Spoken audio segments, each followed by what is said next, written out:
Welcome to the Further Light Podcast, presented by Wisconsin Freemasonry, helping you accomplish your Masonic goals through education and more light. And now, I present to you Brother Napoleon Sneed Janczak.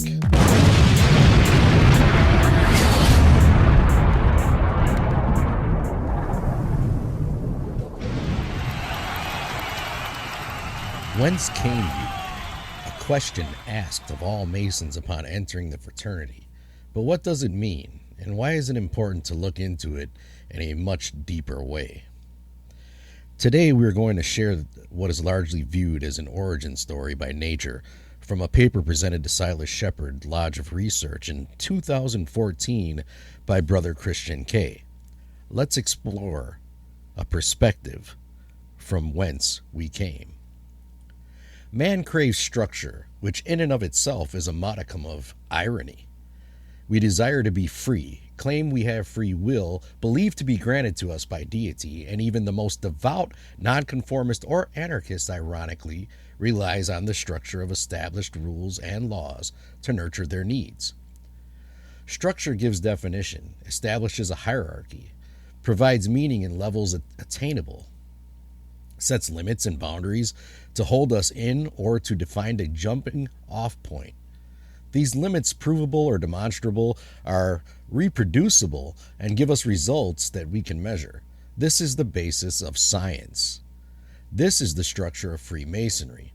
Firstly, realize that Freemasonry as we know it was made up by men during the Enlightenment age, the age of reason and science. Freemasonry is symbolic, yes, but the philosophy was to move from the darkness and restraints of religious zealousness to the provable properties of science. More aptly stated, darkness to light.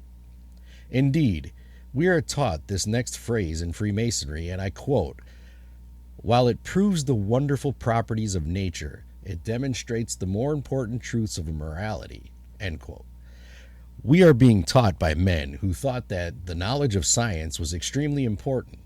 This lesson presented was during a time when, as Voltaire stated, it is dangerous to be right in matters on which the established authorities are wrong. And at that time, the established authority abhorred science. Remember, this was the age of enlightenment, and everyone reveled in the new scientific ways, but due to the established governments based on religious doctrine, these ways had to be kept hidden. As Freemasonry took root, adopted rituals were accepted and some were left out.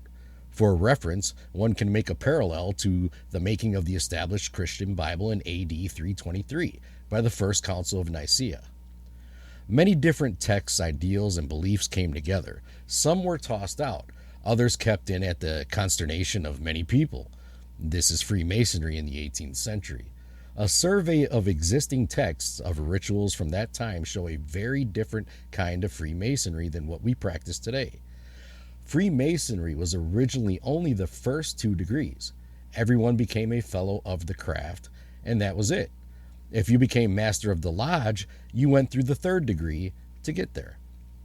Eventually, everyone would adopt that ideal, and we would create Master Masons. To distinguish a master of the lodge from master masons, a 4th degree was created with what we call in America, the Royal Arch. Like what I had previously stated, there were disagreements within the established Freemasonry structure of the 18th century, and Freemasonry saw divisions break off and form into separate entities. The moderns, the more traditionalists, the ancients, who ironically wanted to adapt to new ways, the odd fellows, who did things even more differently and were thus considered odd, and of course various others. Scottish Freemasonry, notwithstanding, had existed prior to the formation of these others, and thus they followed their own rituals. As Freemasonry developed into the structure we know of today, there were different divisions doing different works in the rituals, and eventually all of these, except for the odd fellows, would come back together, and certain parts of the degrees and rituals would be excised and revised. This would further be revised or corrupted depending upon your perspective in the 19th century in America by Albert Pike, and the formation of Prince Hall Freemasonry.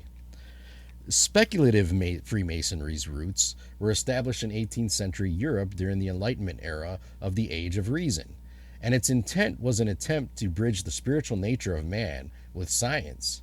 Our 3 degrees do just that. Freemasonry consists of 3 degrees, each made up of ritual plays with each teaching a spiritual lesson.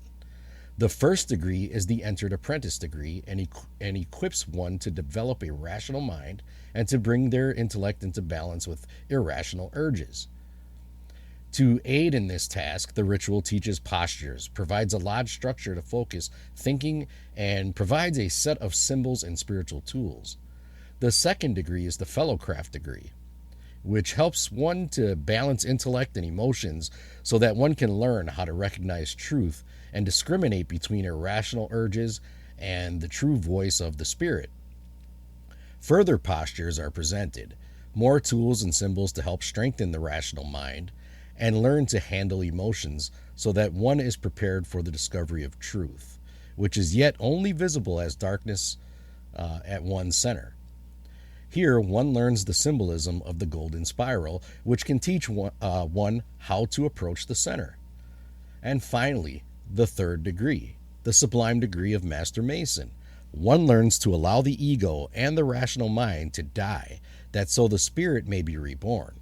This is symbolic as the keystone of one's being and supports the quest to attain the vision of light, which emanates from the center.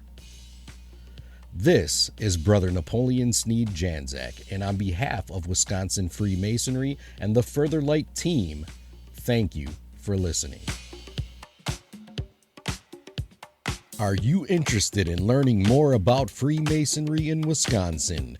Visit wisconsinmasons.org to learn more about Masonry and access further educational content and more light.